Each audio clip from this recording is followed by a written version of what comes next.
कहते हैं कि नवाब साहब तूती की खूबसूरती के इस कदर दीवाने हो गए कि उसे अपने हरम में बैठाने की सोचने लगे। महफिल के तुरंत बाद नवाब साहब ने अपने एक नौकर को भेजकर तूती को अपने आरामगाह में आने को कहा।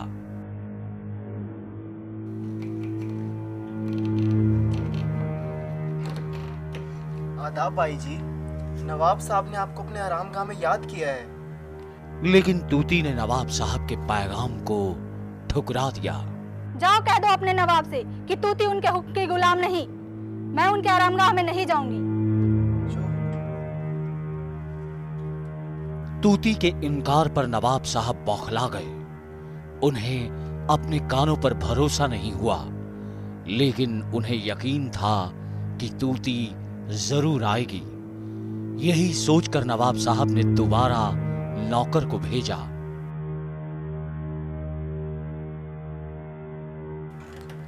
आदाब भाई जी, नवाब साहब आपसे मिलना चाहते हैं, आप मेरे साथ चलिए।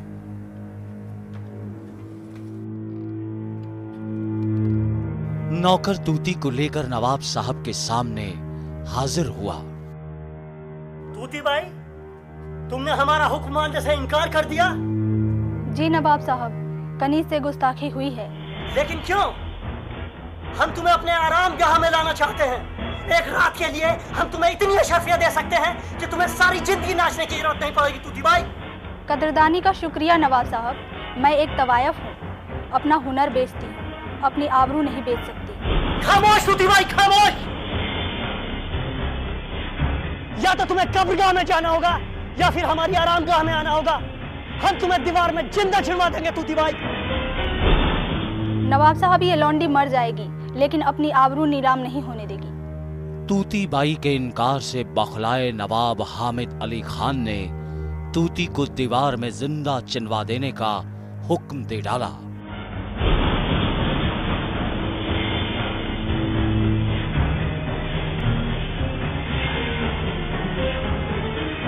कहते हैं कि जब दीवार में आखिरी ईंट रखी जा रही थी, उस समय भी नवाब साहब ने तूती को ये मौका दिया था कि वो उनकी बात मान जाए। लेकिन खुददार तूती आखिरी सांस तक अपने आबरू का सौदा करने के लिए राजी नहीं थी। जब ये पहुंची वहाँ पर तो उन्होंने पूछा कि तुम कहाँ से हो, कैसी हो, तो उन्होंने बताया कि हम जो हैं तो हम अपनी मेहनत करके मुजरा करके मतलब नाच गा से अपने पेट भरते हैं और ऐसा है कि अपने घर पे रहते हैं, हम रहेंगे कहीं नहीं। तो उन्होंने कहा कि हमारे पास रहो, मतलब कि हम नवाब हैं, हमारे करने पैसा कौड़ी ज़्यादा है। तो उन्होंने ये कहा कि मेरे करने भी कम नहीं है, मतलब रियाज से तो ज़्यादा है, नवाब से कम है।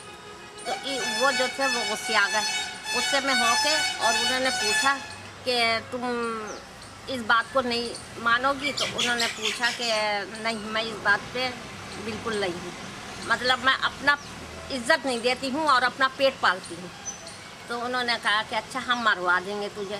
उन्होंने कहा इस ज़िंदगी से मौत प्यारी है, आप मुझे मरवा सकते। तो जब जाके उसको वहाँ पर तूती वाले मुकदमे में गड्ढा खोद के और उसको मिस्त्रियों से चुनवा दिया गया। नवाब साहब ने तूती का कत्ल करवा दिया। कहते हैं उसके बाद तूती ने इस हवेली को कभी नहीं बख्शा। आज भी उसकी रूह इन्हीं दीवारों के आस पास भटका करती है। आज भी वो नाचती है, उसका गाना आज भी लोग सुनते हैं।